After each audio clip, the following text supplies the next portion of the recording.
On va voir quelque chose sur Rosh Hashanah. Écoutez à la sur Rosh Hashanah, Aleph, qui s'appuie sur une Torah qui s'appelle Tzohar, passé la Teva,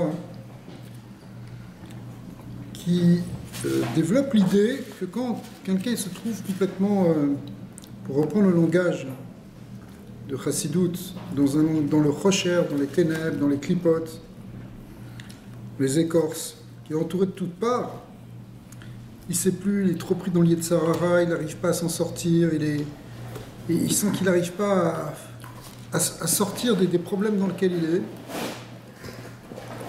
il est coincé. Alors, le conseil qui est donné par Rabbi Nachman, c'est de dire un dibour émet. Il faut que tu parles, tu exprimes, tu t'exprimes a priori à Hachem, et que tu arrives à parler sincèrement. Tu sois honnête aussi avec toi-même, et que tu sois honnête avec ce que tu es. Mais quand tu arrives déjà à t'exprimer, c'est le début de la Yeshua.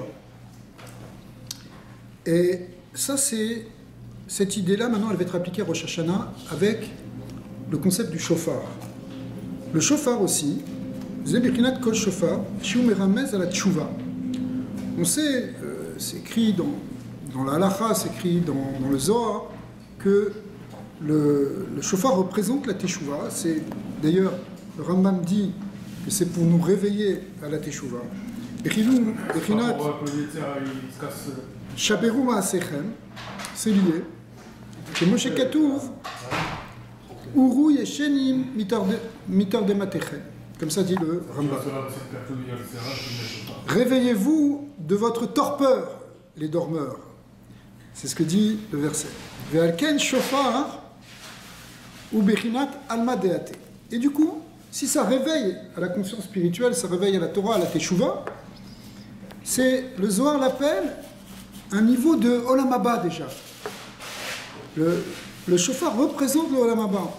Chez Bechinat Bina, qui correspond à la sphère de Bina pour ceux qui connaissent, Bechinat Tshuva Keyadoua. Et la Bina, le Olam Haba, tout ça c'est le même degré, ça correspond à la Teshuvah. C'est-à-dire, c'est quoi le rapport entre la Bina, la Teshuvah, le Olam Haba? Le rapport il est le suivant. On est en train de te dire que quelqu'un il se sent qu'il est pris, voilà, on est avant Rosh Hashanah, on essaie de faire Teshuvah, c'est Elul, on sonne un peu le chauffard déjà, mais on sent qu'on est encore pris dans des Yetzirah, on n'arrive pas à s'en sortir, on aimerait progresser, on aimerait avancer. Alors maintenant, le shofar, il représente le cri qui sort du cœur, du fond du cœur. Et le fond du cœur, la Umka Deliba, ça correspond à la sphère de Bina. Bina, c'est l'intelligence profonde du cœur. D'accord? La Bina, le Zohar dit que c'est avec elle que le cœur comprend. Ouais. Maintenant, qu'est-ce qu'il comprend? Qu'est-ce qu'on comprend? Qu'est-ce qu'on cherche? Qu'est-ce que cherche l'âme au fond de notre cœur? Elle cherche en fin de compte cette dimension d'éternité. On a été pris toute l'année par tel ou tel aspect de notre vie, il a fallu avancer dans ça, mais des fois on s'est laissé aller, on a perdu du temps, on était parti on est pris dans la ronde du temps où il faut courir, et finalement, quelque part, on s'éloigne par rapport à nous-mêmes. On se retrouve dans un certain exil de nous-mêmes. Mais la solution, c'est de retrouver notre essence, de reconnecter avec justement la dimension intemporelle et éternelle qui est en nous, qui est la Neshama. D'accord? Shoresh Neshama. Mais pour ça, il faut dire un dibour émet. Et le dibour émet, il ne peut pas sortir déjà si ce n'est pas par un cri qui est le kol à shofar. Il y a le shofar qu'on entend à Rosh Hashanah, il faut l'entendre, mais c'est le kol. Ce kol à shofar, ce son du shofar, c'est le son de notre neshama. C'est pas simplement on va écouter le shofar, voilà, il a bien sonné cette année. Il faut que ta tefila à Rosh Hashanah, et même avant, écoute, il faut qu'elle soit comme un shofar. Et c'est quoi le kol à shofar, hein? Donc pourquoi? Parce que ça va toucher les profondeurs du cœur. C'est ça la bina, c'est ça le alma deate, le olam haba, parce que c'est quelque chose d'éternel. Mais en réalité, quand tu le sors du fond du cœur, c'est Bechinat Mima'amakim Karaticha Hashem. Comme on dit dans le Shira Amalot, qu'on dit pendant les 10 jours de Teshuvah, entre Ishtabar et Barechou, on dit Shira Ma'alot, Mima Makim Karaticha Hashem, des profondeurs, je t'ai appelé Hashem. De quelle profondeur? Des profondeurs de ton cœur. Ouais. Bechinat Mina Metzar Karatika Anane Bamechavia, de l'étroitesse, je t'ai appelé Dieu. Et après tu m'as répondu dans la largesse. Et ça, de ce passage qu'on apprend qu'il faut sonner du côté petit du chauffard, et pas du côté gros. Parce que le chauffard, il a un côté petit, un côté grand. Il faut sonner du côté petit. Pourquoi? Parce que ça s'appelle Mina Metzar, de l'étroitesse. Je t'ai appelé. On arrive à Rosh Hashanah. Il faut repartir sur quelque chose de nouveau, mais on est épuisé de l'année précédente. Il n'y a plus de lumière. Comme il dit le Admour Hazaken, les Horot de Rosh Hashanah, elles repartent. Et Rêve Rosh Hashanah, pardon, les Horot, les lumières qui ont brillé pendant toute l'année, elles repartent. Et Rêve Rosh Hashanah, jusqu'à ce qu'elles redescendent. Ce que redescendent des nouvelles le lendemain, elles commencent à descendre avec le chauffard. Et c'est pour ça que c'est Shah Din, c'est un moment de Din, parce que justement, il n'y a plus de lumière. Ça, c'est quand tu te sens dans l'étroitesse, quand tu te sens enfermé dans tes difficultés. דהיינו שמחמת גונן התגברות המסבב מכל צד, אזי פונה עצמו אל האמת וקוראים אל השם באמת בעומקי הלב. Donc si des fois tu te sens complètement enfermé et que tu te sens mamash oppressé, combien de fois on ressent ça? C'est très souvent. Eh bien la solution, c'est d'appeler Hachem Behemet, avec Omek Alev, du profondeur de ton cœur. C'est ça la Teshuvah. La Teshuvah, c'est ça. Si tu ne réveilles pas le profond de ton cœur, ça ne s'appelle pas une Teshuvah. C'est Zarma. La vraie profondeur, il faut qu'elle sorte du cœur. Si elle ne sort pas du cœur, il n'y a rien qui se passe. C'est comme ça qu'on sort des ténèbres. Bechinar ou Petart Ateva Betsida Tassim. Comme c'est marqué sur la Teva de noir qui était toute enfermée, toute obscure, justement, où il fallait qui était là pour traverser le Maboul et les difficultés. Il y avait une porte sur le côté. C'est quoi cette porte? C'est la porte de la Tchouva. Veze Bechinat Anane Bamechavia. Anani Bamechavia. Tu m'as répondu dans la largesse. Si tu as appelé dans l'étroitesse, sincèrement et profondément, eh bien à ce moment-là, tu vas être répondu dans la largesse. Chez Zochel et Achivlo Latset Kanal, c'est comme ça que tu peux sortir. Qui colle à chauffard ou Bechinat Emet, parce que le son du chauffard il correspond à un son de Emet, de vérité. Chez Bechinat Yaakov, qui correspond, vous savez, dans les Sfirot, ça correspond à Yaakov. Abraham c'est Chesed, Yitzhak c'est Gevura, Yaakov c'est Tiferet Emet. Comme c'est marqué, Titen Emet le Yaakov. Le Emet, c'est la force de Yaakov. Bechinat Akol Kol Yaakov. Il y a un autre verset qui nous parle aussi que Yaakov, c'est quoi? C'est le kol. C'est le son. C'est le kol Kol Yaakov. Le cri, c'est quelque chose d'émettre. Quand tu cries sincèrement parce que tu es dans une situation où tu n'en peux plus, ben ça c'est vrai. Là vraiment tu n'en peux plus. Oui. Mais c'est pas forcément quelque chose qu'on entend à l'extérieur. Ça peut être aussi un kol des Mamadaka. Un son qui est inaudible à l'extérieur, mais qui vient des profondeurs du cœur. Bechinat Akol Kol Yaakov, Veze Shekatav Rabbeinu Sham, chez Yaakov, Bechinat Atfila. C'est pour ça que Rabbi Nachman dit que Yaakov correspond à la Tefila. Qui capte Tikun Atfila, Aliédé Emet Kenal. Parce que tu veux faire une Tefila, il faut que tu dises des choses vraies. La vérité, c'est qu'on ne fait pas ça souvent. Parce que très souvent, on fait la tefila, mais on la blablabla, et on ne pense pas à ce qu'on dit. C'est pas émet, c'est pas sincère, c'est pas complet. Mais il y a une yann d'arriver à dire une prière sincèrement. Et vraiment du fond de notre cœur. Et ça, des fois, ce qui suscite ça, c'est parce que justement, tu es dans l'étroitesse. Comment? Valken, le Niskar Batora, qui me troua. Là-bas, d'ailleurs, dans cette Torah, Rabbi Nachman ne parle que de la troua. Vous savez ce que c'est la troua? C'est le son assuré du chauffard quand il fait tout, tout, tout, tout, tout, tout, tout, tout, tout. Ouais. Ou Shara Kolot, Anu Lomdim Misham. Et les autres, on les apprend. Pas dans la, excusez-moi, pas dans la Torah de Rabbi Nachman, dans la Torah, dans le Chumash, où on parle des sonneries de Rosh Hashanah, on n'en parle que souvent de Troua, Yom Teruah. Mais les Chachamim, ils ont appris de là les autres sonneries. Pas simplement la Troua, mais aussi la Tkiya et les Shvarim. Kemoshe Abura Botenu, qui a Troua ou Bechinat Yaakov. Chachamim ont dit que la Troua correspond à Yaakov. Sheikar Kol HaShofar Meramez Alav, comme on a dit.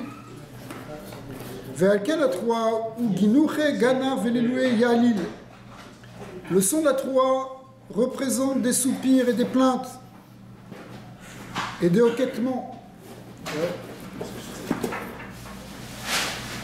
C'est pour ça qu'on fait Shvarim et Troua, parce que ce sont deux formes de soupirs et de plaintes.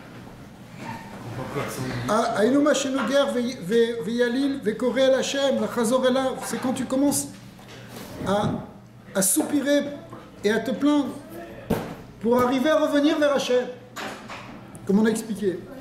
Ve'alken Kol Atroua Pshuta Lefanea ou Pshuta Leachareya. C'est pour ça que quand tu sonnes, tu commences par une kiya qui a un son pachout, un son linéaire, tout. Et puis à la fin aussi, tu refais tout, une deuxième kiya. Pourquoi? Qu'est-ce que représente ce son pachout qu'on doit mettre au début et à la fin? Zemeramez Gamken à la tchouva. Eh bien ça aussi, ça rentre dans l'idée de tchouva. C'est pas simplement les plaintes.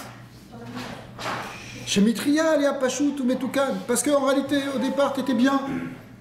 Tu étais pachout, tu étais arrangé, tout allait bien pour toi. Aïnou Kodema Kilkoul. C'est-à-dire, avant que tu commences à faire des dommages.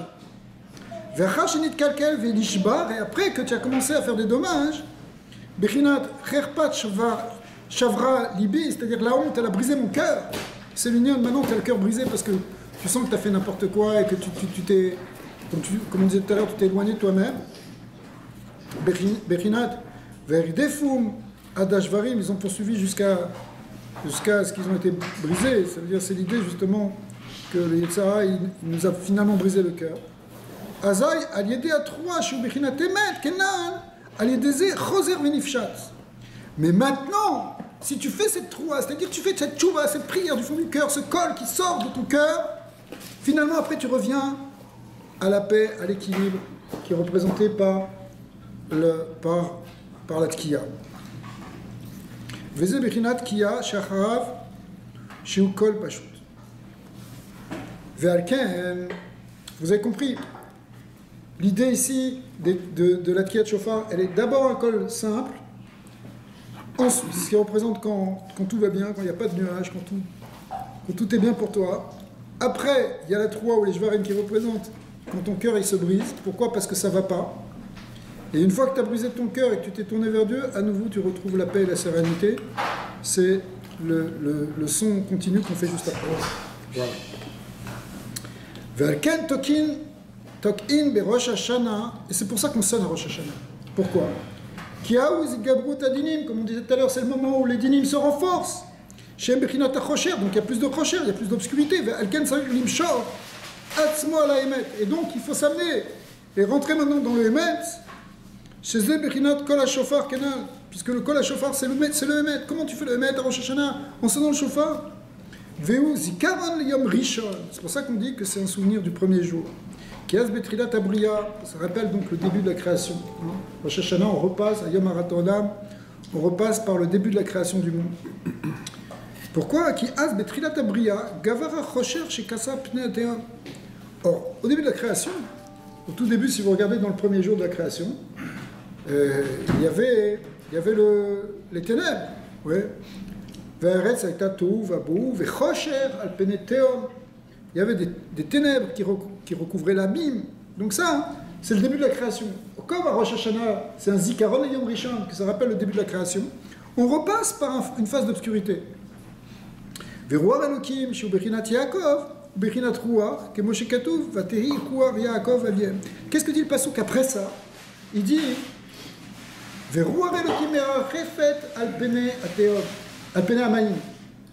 Le souffle de Dieu, ou l'esprit de Dieu, planait à la surface des eaux.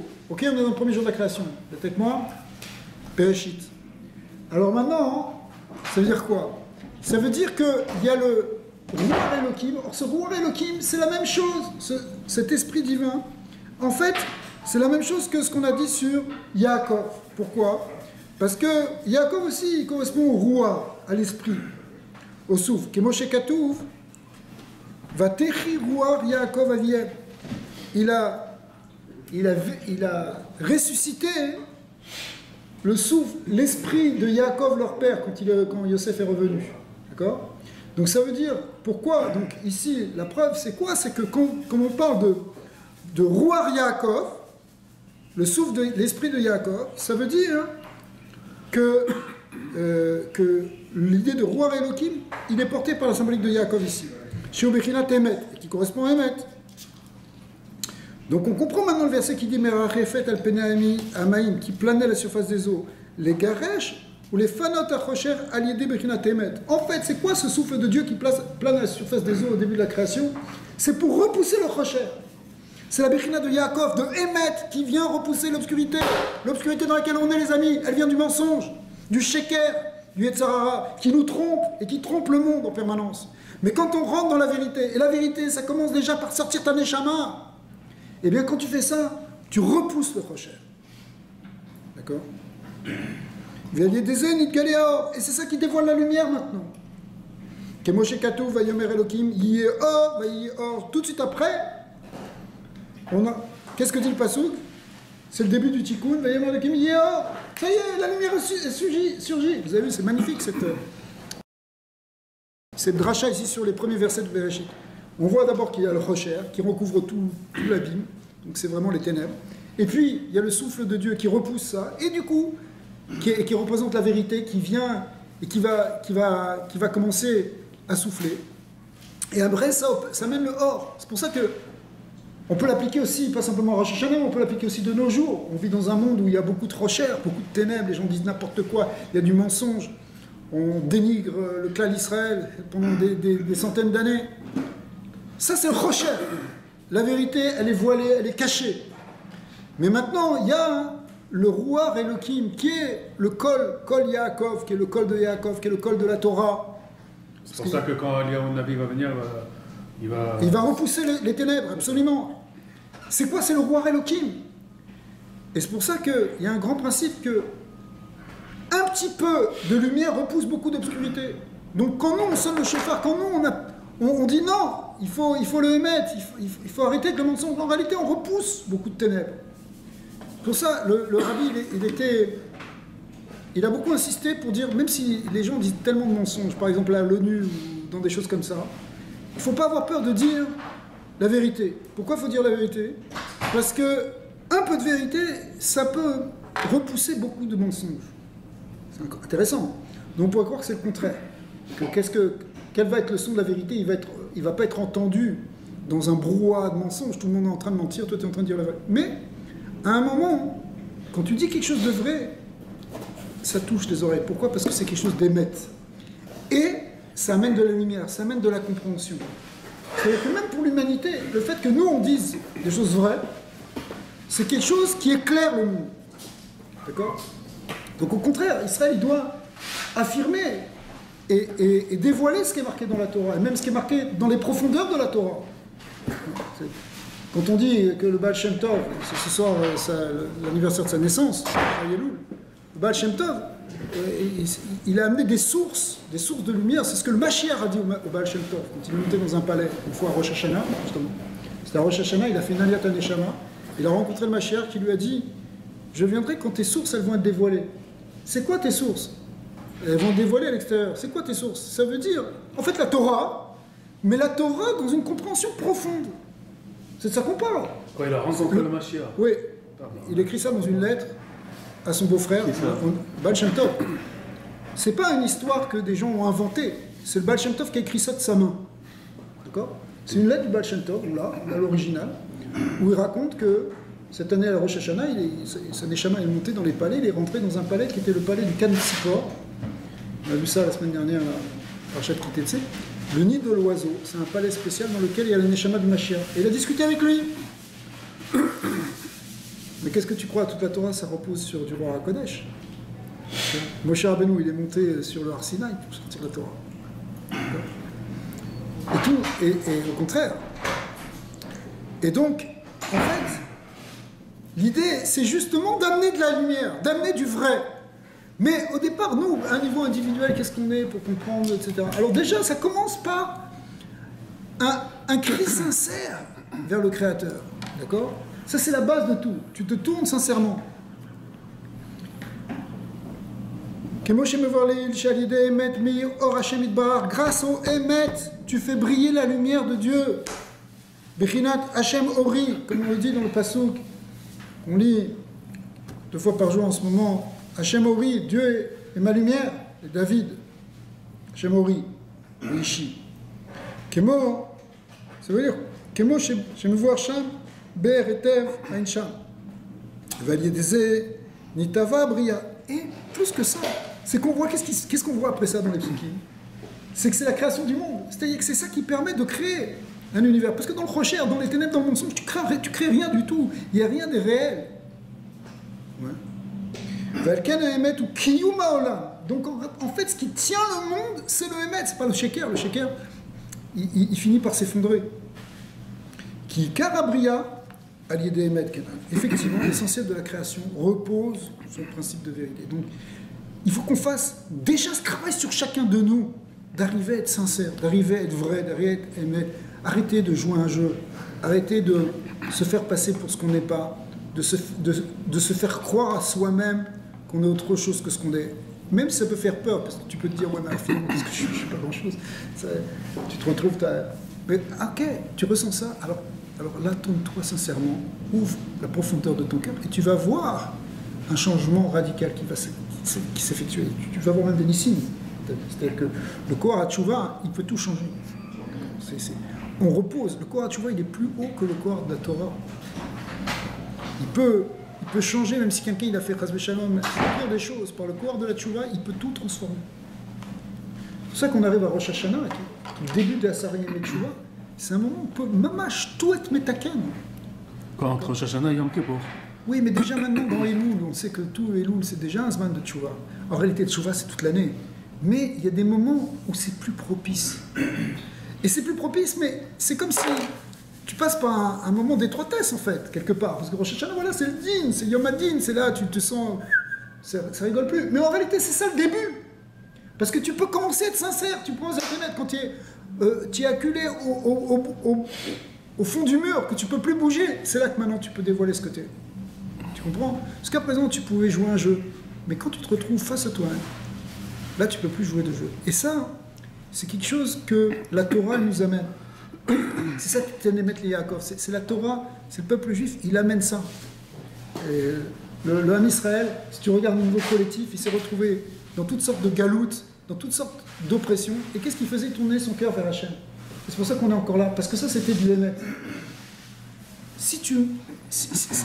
Il y a beaucoup de mensonges dans le monde. Le monde repose sur des mensonges en permanence. À niveau collectif, au niveau planétaire, il y a des mensonges. Et il faut qu'on amène la vérité, parce qu'il n'y a que ça qui peut tenir le monde. Le Sheker, finalement, détruit. Il détruit ceux qui mentent, ça détruit l'univers. D'accord?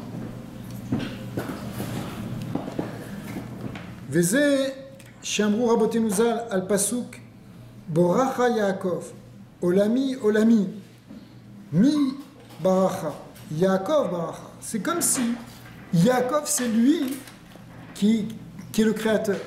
C'est pas le créateur, c'est Dieu le créateur. Mais le Hémet qui sort de Yaakov, c'est ça qui tient la création. Qui Ikabriyat Olam Alide Bechinat Yaakov, Shubichinat Hémet, parce que effectivement la création dépend du Hémet. Donc ça va vraiment loin. C'est l'univers finalement, il repose sur ce principe. Veze Shamru Rabotenu Zal, Tshuva Kadma Leolam. Et c'est pour ça que les Chachamim disent que la Tshuva elle précède même le monde, parce que c'est avant le monde, s'il n'y a pas le processus de Tshuva, c'est-à-dire la capacité de mettre du Hémet dans l'existence, il ne peut pas y avoir de monde. Qui Kara Tshuva, allié des Hémet. Effectivement, la Tshuva ça vient avec le Hémet, comme on va l'expliquer chez Aliado. Mais Garshin Chosher, parce que c'est ça qui repousse les ténèbres, veut aussi me pétard la tzad canal. Parce qu'au départ, il n'y a que du ténèbre, il n'y a rien. Mais maintenant, c'est le Hémet qui vient par la tchouva, qui finalement repousse le mal et les ténèbres et permet une existence. Chez Bechinat Zot, Kadma Leolam. Et ça, donc, effectivement, il faut que ça existe avant même la création du monde, parce que sans ça, le monde n'est pas possible. Donc c'est comme ça. Parce que c'est très fort quand les Kharamim disent Tchouva Kadma Laolam. Tchouva Kadma Laolam. Attends, Tchouva. Mais Tchouva, il faudrait dire que j'ai fait déjà quelque chose pour faire Tchouva. Donc il faudrait qu'il y ait déjà que j'existe, déjà qu'il y a un monde. Donc, de quoi tu parles? Alors là, il t'explique le sens profond, métaphysique. C'est que, étant donné que la Tchouva repose sur la notion de Hémet, s'il n'y a pas ce Hémet, s'il n'y a pas ce processus de Tchouva, de retour vers Dieu, de dévoilement de la vérité, eh ben on ne peut pas créer le monde parce que le monde n'existera pas sur du Sheker et du Rocher. Et on va finir. Tout